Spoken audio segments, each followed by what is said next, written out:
Hey guys, and welcome back. This is ChosenArchitect. Today we're jumping back into some more FTB Skies, but today things are changing. We're going to be getting into industrial foregoing and expanding our base into the Nether. Hopefully you guys are ready.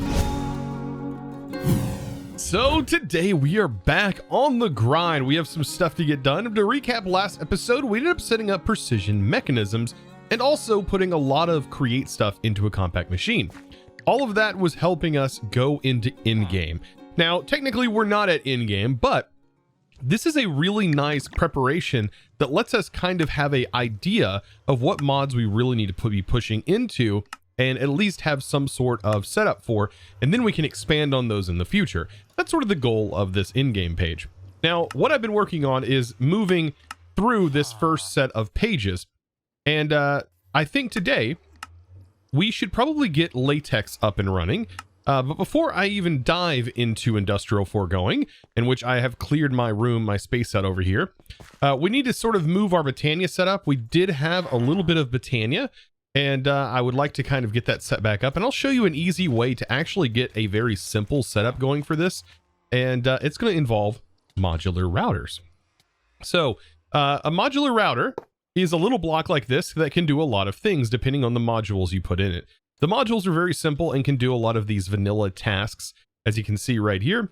But we want to set this up so that way we feed our Indo Flames some coal. So I can grab some coal blocks and we can set this to auto feed. So let me go ahead and grab some more coal blocks. Just enough to put it in a buffer. That should be plenty to fill up a mana pool for right now, because we're also going to need a full mana tablet. That's on the list. So I'm not diving too deep into this, but I'm going to show you exactly what we need. So pressure plate is going to be a thing. Let me grab a pressure plate, like a wooden pressure plate is what you actually need. So items can rest on it and send a signal. So back into modular routers. Let's grab a fresh router. We can ignore this one for now. And we'll take the fresh modular router and let's go ahead and set that up over here. So I've added some elevators so we can get up. And I need to get this sort of set up over here. We're going to have a mana spreader, of course, and that's going to lead to a mana pool. We can put the mana pool right here, and we can put the mana spreader right here. And then in the back, we'll just set up our Indo Flames around it. Remember, 6 Indo Flames supplies 1 mana spreader.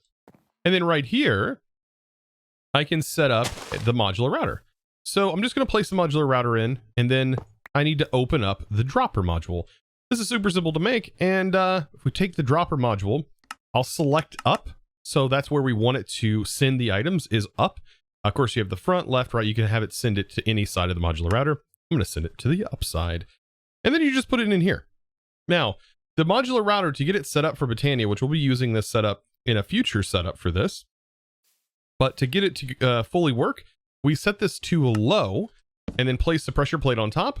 And then all we have to do is give it the items. And if we make sure our magnet's off, you can see it will rest there until it is absorbed by one of the Indo Flames. And then that's going to be sending the stuff over. So we need our wand from Botania to tell the mana spreader, shift right click and then shift right click here to just tell it to go into the mana pool. And there we go. Pretty much set up. As you can see, the blocks are now filling everything. We got a loot bee just giving us all the drops.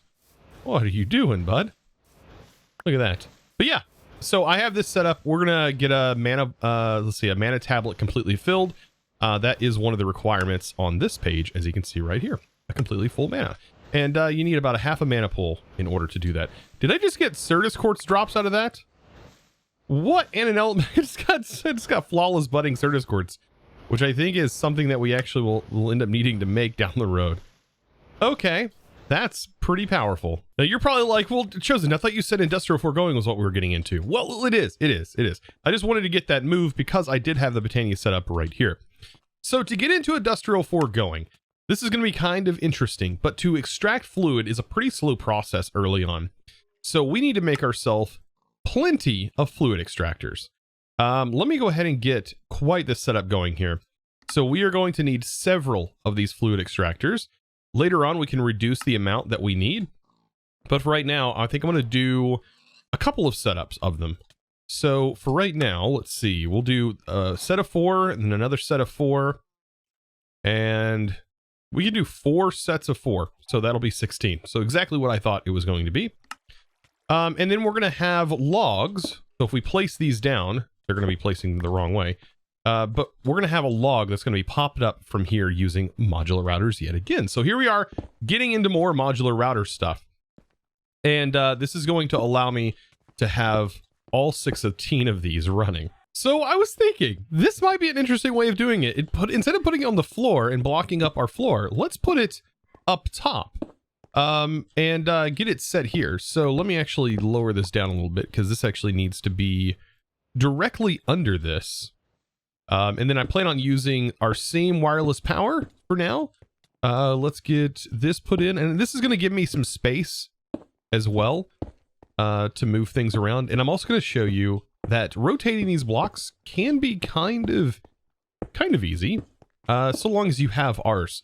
Ours is so nice for this. So notice these machines are not facing the appropriate way. This one is. But you can make a spell that is like projectile and conjure mage light, or not conjure mage light. Let me actually go to the right one. Go to this. Yeah, projectile and rotate, or you can even do, I believe, touch works on the spell. You access the machine. So I'd prefer not to access the machine each time I rotate.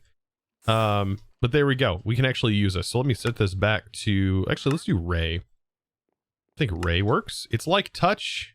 Nope, let's not do ray. Let's do projectile. I still love projectile. So yeah, this will rotate the machine and get it in the appropriate direction. So let's get back far enough and I can see, and there we go. We're getting it rotated. This is such a cool spell. Super useful. So with all these set up appropriately, let's talk about how we're going to get the blocks placed down with the modular routers. I'm going to use this, and we're going to be placing them down. So if you do a whole stack, they'll all be configured that way, which is very nice. Now, I need to be able to get access to this and place the items in.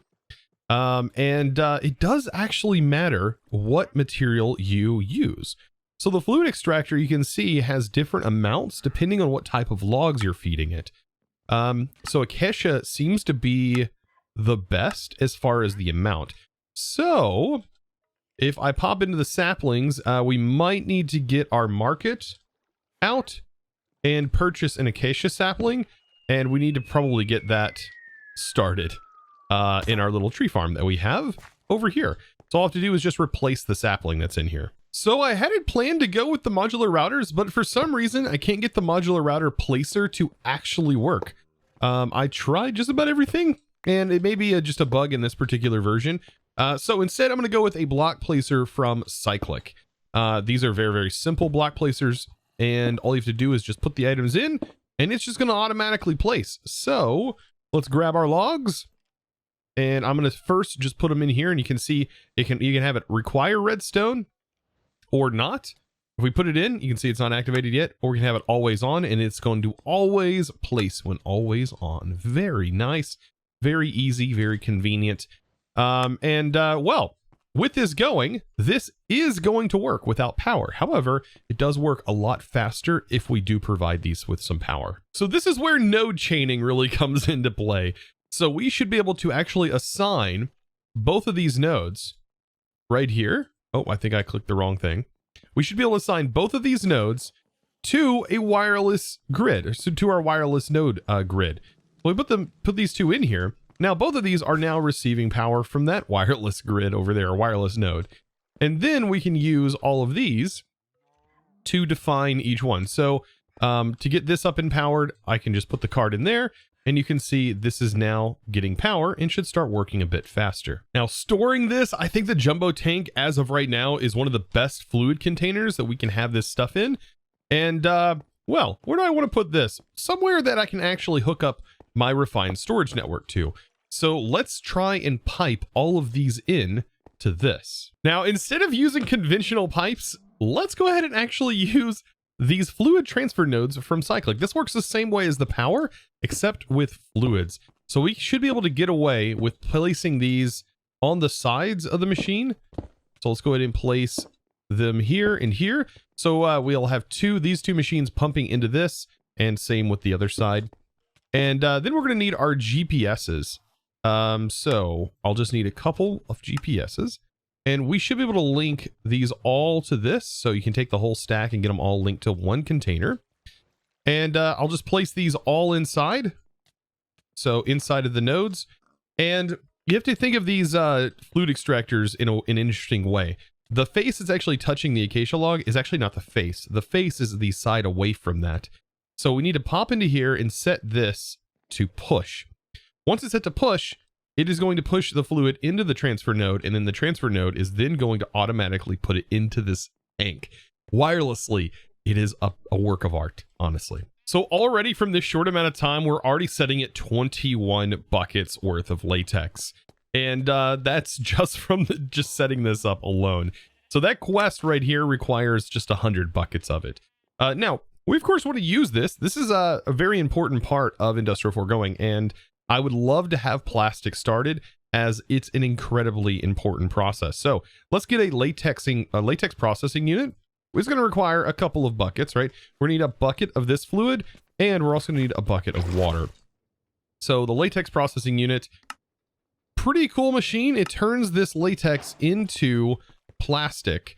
However, we are going to need a couple of things. We are going to need a way to compact this. So we'll probably do it by hand for right now. Let's get some lights in here because it is pretty dark. Here we go. So yeah, it's going to take the fluid, and we can send fluid directly to it. So let's go ahead and take some things to it. Oh yeah, we also need water for this. That's a pretty simple task. We can make a sink. Sink. I think I'm gonna need a bucket of water for the sink though. There we go. And sink ready to go. Perfect. And we can place the sink on the back where this light is. We don't need the lamp because that's going to be taking up some space. And we can automatically have this pull. So the water, let's say the back will have it pull. And as you can see, it's automatically pulling the water. And then of course the latex, we want that to be pulled from the bottom. And so this two together, and then this also needs some power, which I do have some empty space here with another GPS. Let's hook our GPS to this machine, and then we're going to be getting power. Now these flashing are just indicating that power is actually being used at that very moment. So that's why they're transferring. You can see it's making some tiny dry rubber, which is used for all of the machines. So we have to take these and then turn them into dry rubber, and then we smelt it and get plastic. And like I said, plastic is a requirement for all of industrial foregoing, but after this point, it's pretty straightforward. Now that I have enough of this, I think getting a pink slime generator is going to be next. So there's a couple of things that are needed as far as fluids go. Pink slime is a major one and going to be our next step. So this mod sort of revolves around that fluid stuff, right? So we have latex, then we go to pink slime, and then we go to like ether gas, which is pretty much draining a wither of its gases, which I think is a very funny thing. So let's make our first little plastic sheet here. Throw this together, and we have our dry rubber. And then of course, like I said, this needs to be smelted, and over time we're going to have plenty of this. So let's take a look at plastic, because we just ended up getting some, and there we go. So I need enough of this, however, to make a new machine, and that's going to be a dissolution chamber.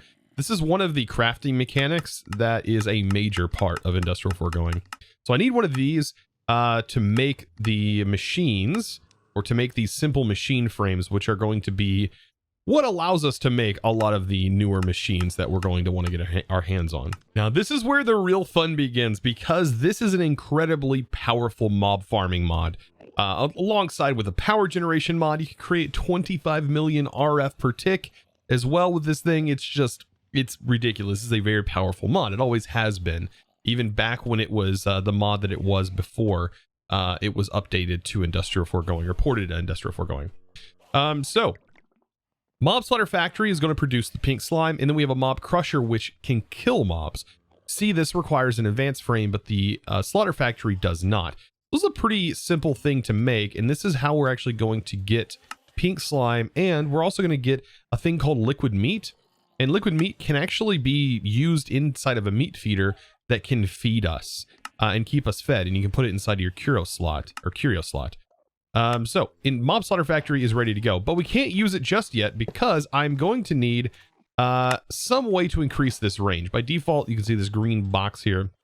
It's not a very big range. So to increase that range, we're going to need upgrades. And so that's where that machine I was just mentioning comes into play.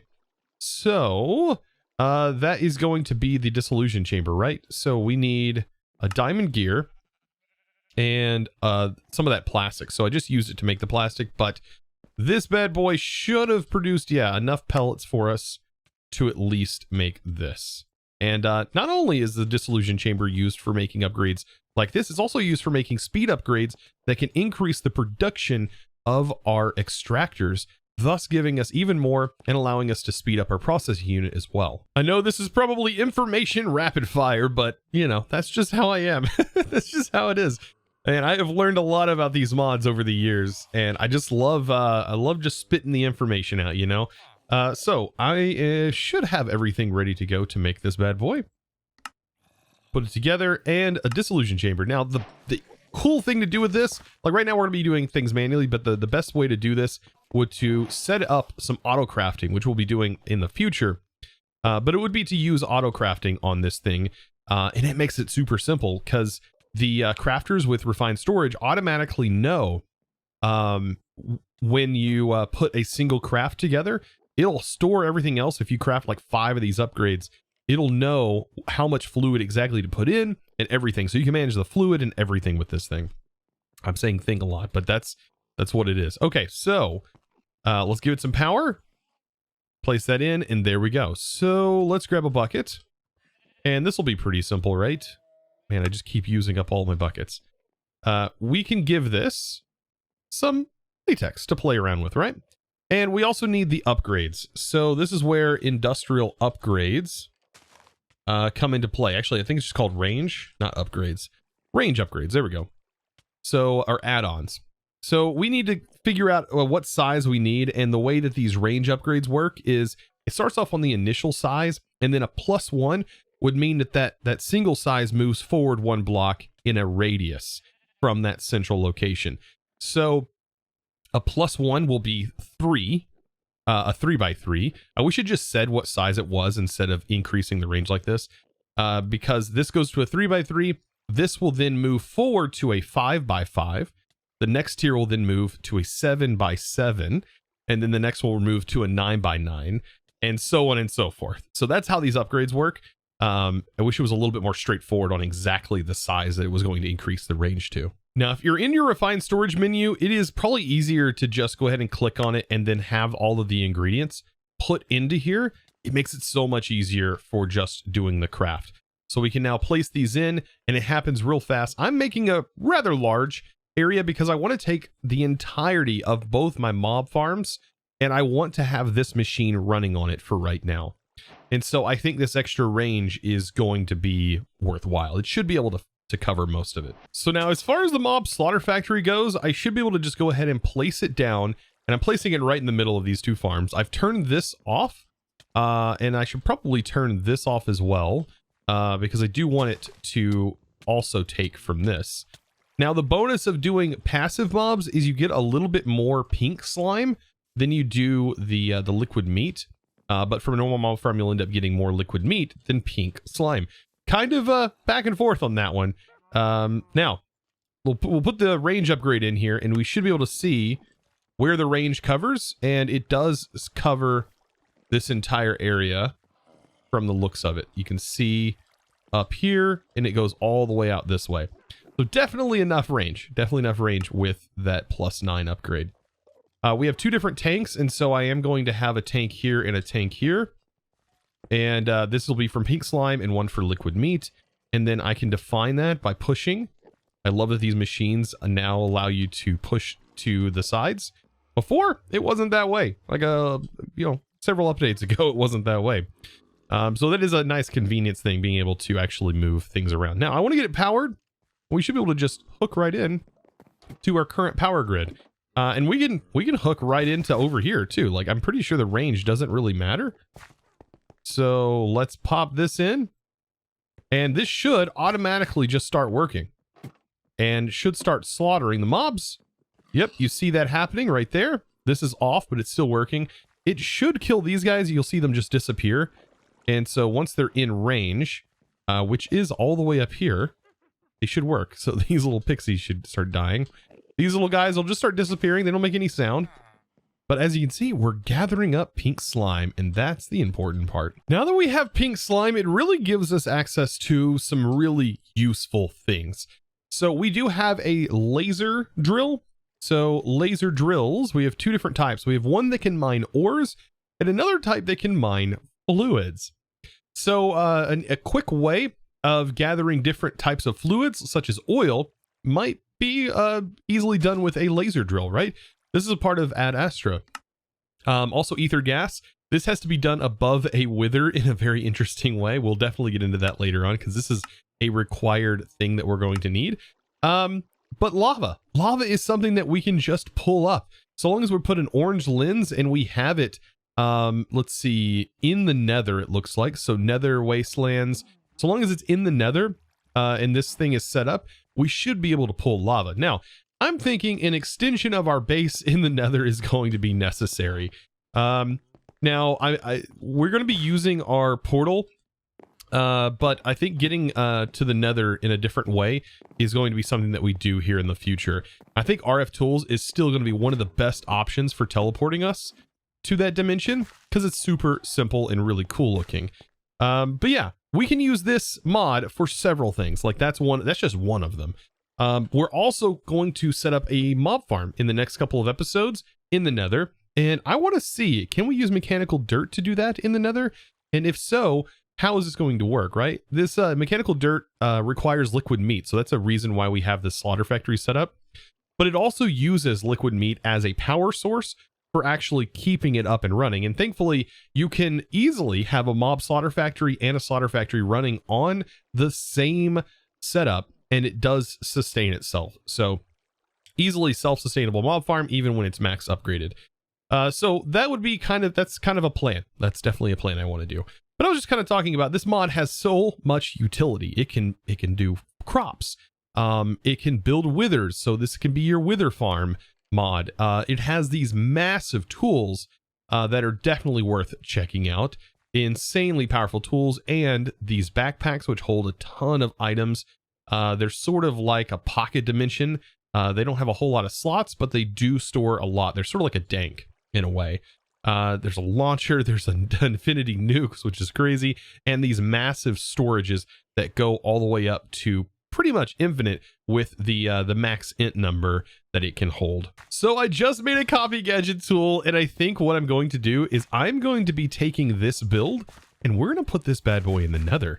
Yes, it is going to go into the nether, and this is going to give us another nice little foundation, except the waterfall will not be a waterfall. This waterfall will actually end up being a lava fall. I think that'll be really cool, and we can even set this up so that way we have two different dimensions that are looking very similar. Now, using the copy and paste gadget, it is going to take a lot of blocks, but we can go back and forth, hopefully. Once they set up some sort of foundation, we're probably gonna have to replace this gravel. But I should be able to copy and paste at least our floating island, not the main island underneath, but at least this top section into it. Now, this mod is very reminiscent to, I would say, World Edit, in that it sort of works similar to that. So let's get some cobble real quick, and we're going to use this as a point. And I think what I can do is I can just select this outer wall piece back here. And it's not going to pick up the whole build. We may have to fill some things in, but I can select this first point. Actually, let's do the first point here. That way it picks up the ground. So first point selected. So you can shift right click to set here, or right click to set right here, and then shift right click on the point that you want it to go from here. Now let's go back here, and I don't know exactly where this is going to be, but I want it to select this upper spot. So let's get our book. It's a little easier to maneuver like this. I want it to pick up at least this spot right here. So I'll shift right click, and then now the area is copied. Very cool, very cool. And so we should be able to configure our settings. I like to set my key to G to open up the interface for this. So if I hit G, we have a different mode. Right now we're in copy mode, but if we set this to paste mode, you can now see that we have this bound, this bounds that we can actually define. And if we shift right click, we should be able to make adjustments to those bounds. But it only lets me do it up to like 16, I think. And after that, that is it. But I think 16 is fine. We need to set this up so that way it's sort of in the center of wherever we're standing is going to be where this is pasted in. That's going to be a little hard to define, I think, right here. Let's see if I adjust this any. That doesn't change anything. This is changing, but I don't know what this is changing, like what it's actually moving to. Does seem like that's expand. If I confirm, we can also anchor, and then if we anchor, then we get a better, we can take what we just placed and get a better view of it. So you can see that's where some bounding boxes is. And I feel like the bounding box is outside of our range. Kind of want to be like right about here when we paste this in. So I guess I can go ahead and maybe try and place this in. So right here is where I want this anchored. I guess it really doesn't matter exactly where it's at, but this is going to be a lot. So I don't think it'll use from my backpack, but if I right click, oh, it does try to use from something. And we can continue to right click. So let's go ahead and just dump this with all the materials that I have. And we can continue right clicking, and it's going to continue to fill in or try to fill in everything that exists up into this point. That is pretty crazy. So I'll continue to click in. It's placing leaves. See if we can get the grass in. It's missing the spruce floor that is underneath here. Let's see if I can't potentially get over to this area and see exactly where it's filling in. Oh my. It is definitely filling in. Oh, and notice the mobs are spawning. There's withers spawning right now. Ooh, that's not good. Let's just keep giving it all the items. It's slowly filling in. I might have to, of course, these are all the gravel spots that it's missing. And it's also missing what these walls are made of, but the walls actually aren't there because I didn't capture that whole area. I might have to go recapture the... You know what? No, this will be fine. Uh-oh. We've got company. Definitely got to prepare myself. I need to get this all torched up ASAP. I think one of the best ways to light this area up is definitely the Pharaoh Flare Lantern.